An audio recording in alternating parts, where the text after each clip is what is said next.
नमस्कार दोस्तों, मैं अंकुर उपाध्याय स्वागत करता हूं आप सभी का एक बार फिर से अपनी नई वीडियो में। पहले तो आप सभी को बस मुबारकबाद ही दूंगा। निफ्टी 25,000 के ऊपर आराम से टिक रहा है, ट्रेड कर रहा है। बहुत ही प्यारा सेशन दिख रहा है बाजार में। स्टॉक स्पेसिफिक नहीं आ रहा मज़ा, पोर्टफोलियो में नहीं आ रहा मज़ा, लेकिन इंडेक्स में बहुत ही शानदार मज़ा आ रहा है। और ये स्ट्रेंथ है, ये स्ट्रेंथ इसलिए है क्योंकि एफआईआईज़ के बिना तेजी है और ये मेरे को बहुत अच्छी लग रही है। तो इसके बारे में तो डिटेल में आप सभी के साथ लास्ट वीडियो में भी बात करी थी। अभी टॉपिक थोड़ा सा बदलते हैं और बढ़ते हैं आगे। दोस्तों, आज एक खबर आई सरकार की तरफ से डायरेक्टली और हॉस्पिटल क्षेत्र के लिए खबर आई, जिसके बाद आप देख रहे हो पूरे हॉस्पिटल क्षेत्र में आज आपको तेजी देखने को मिल रही है। मैं पहले आपको हेडलाइन बताता हूं, फिर इंपॉर्टेंस बताना चाहूंगा। इस खबर को आप डिटेल में जरूर समझिएगा क्योंकि ये केवल शेयर बाजार तक सीमित नहीं है, ये आपके और हमारे और हम सभी के लिए बहुत ही महत्वपूर्ण, बहुत ही इंपॉर्टेंट है। न्यूज क्या थी? Government increases CGHS procedure rates bye 25 to 30%, likely enhancing private hospitals revenue by about 2.5% and EBITDA by around 10%. New rates starts on October 13, 2025. क्या मतलब है इसका? पहले मैं आपको ये बताता हूँ। ये कह रहे हैं कि CGHS यानी सेंट्रल गवर्नमेंट जो स्कीम है इनकी तरफ से इंक्रीज कर दिए गए हैं जो हॉस्पिटल के प्राइजेस हैं, ठीक है। अब सवाल ये उठता है कि जो हेल्थ स्कीम के प्राइजेस इंक्रीज करे गए हैं सेंट्रल गवर्नमेंट की तरफ से, उसकी वजह से हॉस्पिटल्स के रेवेन्यू यानी आय में 2.5% की बढ़त देखने को मिल सकती है और एबिटा यानी कामकाजी मुनाफे में 10% की बढ़त देखने को मिल सकती है। ध्यान से समझिएगा। इस थोड़ा शेयर बाजार को साइड करते हैं, आपस में समझते हैं। यानी हॉस्पिटल की कमाई बढ़ेगी, दैट मीन्स हॉस्पिटल में जो हमारा खर्चा अभी तक होता था वो और बढ़ने वाला है। तो एज अ कंज्यूमर तो क्या ही बोलूंगा मैं से, वो एक नेसेसरी आइटम है, नेसेसरी नीड है हमारी। जब इंसान बीमार पड़ता है जाना पड़ता है और जितना हॉस्पिटल वाले बोले उतना खर्चा भी करना पड़ता है। वहां तो आप ये भी नहीं कह सकते कि डिस्काउंट या बहस भी नहीं कर सकते ना, जो है वही है भाई, है ना। लुटते हैं वहां तो बर्बाद होते हैं।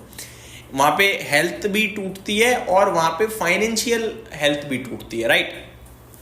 तो अब और खर्चा बढ़ेगा, जी हाँ। लेकिन आपको मैं ये भी बताना चाहूंगा, ये आम नागरिक के ऊपर लागू नहीं है। आम नागरिक आप और हम नहीं, एक पर्टिकुलर ग्रुप या पर्टिकुलर कुछ ही लोग हैं जिनके ऊपर ये रेट इंक्रीज होने वाला है। ये सबसे इंपॉर्टेंट है आप सभी के जानने समझने के लिए, क्योंकि काफी सारे लोगों को क्या लगेगा, लोगों को लगेगा कि रेट बढ़ रहे हैं यार हॉस्पिटल्स के, हमें तो और ज्यादा दिक्कत। तो मैं आपको बताना चाहता हूं CGCS, जैसा कि मैंने बताया, सेंट्रल गवर्नमेंट हेल्थ स्कीम जो है वो रेट इंक्रीज करने वाली है। किस किस चीजों पे इंक्रीज होगा रेट? जैसे कि आईसीयू का रेट बढ़ सकता है, आईसीयू में जब हम रहते हैं तो उसका रेट, रूम रेंट्स बढ़ सकते हैं, हॉस्पिटल में रुकने का जो दिन का खर्चा होता है कमरे का वो और बढ़ सकता है। साथ ही साथ कंसल्टेशन सर्विसेज भी बढ़ सकती हैं। जब आप जाते हो हॉस्पिटल में, डॉक्टर बातचीत करता है, दवाई लिख के देता है, आपकी बीमारी को देखते हो, तो वो फीस बढ़ सकती है। आगे देखा जाए तो अलग अलग तरीके से हॉस्पिटल सर्विसेज के चार्जेस बढ़ेंगे। कितने? 25 से 30%। इसी की वजह से हॉस्पिटल्स का रेवेन्यू 2.5% बढ़ेगा और एबिटा 10%। लेकिन जैसा कि मैंने कहा, ये सबके लिए लागू नहीं है, सबके लिए लागू नहीं है। ये किसके लिए लागू है मैं आपको वो बताना चाहता हूं। CGCS के तहत जो लोग काम करते हैं उनके ऊपर अप्लाई है ये। मैं आपको बताता हूं दोस्तों, CGCS यानी कि सेंट्रल गवर्नमेंट हेल्थ स्कीम, ये अपने सेंट्रल गवर्नमेंट के जो एम्प्लॉइज है ना उनके लिए एक पर्टिकुलर रेट होता है, प्राइस बैंड होता है हॉस्पिटल्स में कि आप इतना चार्ज करेंगे या इतना ही चार्ज कर सकते हैं, इससे ऊपर करेंगे तो एक स्कीम होती है, एक रेट होता है, एक पैकेज होता है रेट्स का कि इतने पैकेज में आपको करना पड़ेगा। हॉस्पिटल्स को पूरी तरीके से बताया हुआ होता है।